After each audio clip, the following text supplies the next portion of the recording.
Ternyata, Anang Hermansyah memiliki agenda lain saat mengunjungi Turki.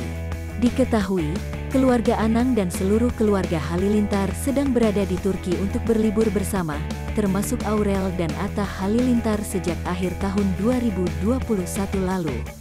Namun, Anang memanfaatkan liburan tersebut untuk sekalian melakukan transplantasi rambut seperti yang pernah dilakukan Kevin Aprilio beberapa waktu lalu. Sebelum ditransplantasi, ia harus membuat kepalanya gundul terlebih dahulu.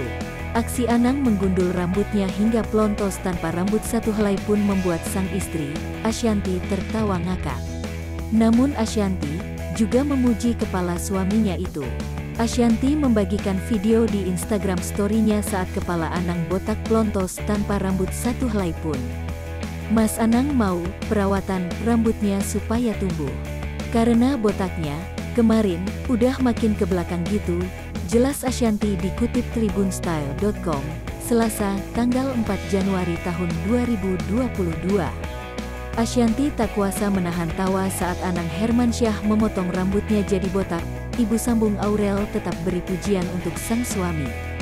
Keputusan ini diambil lantaran rambut pria 52 tahun ini semakin botak dan menipis. Di Instagramnya, Anang mengatakan dirinya terlihat keren saat botak. Yang mau tahu, aku abis bikin rambut di @now.hairtime. Baru kali ini aku berani botak karena istriku botak waktu baby dan sekarang, tulisnya.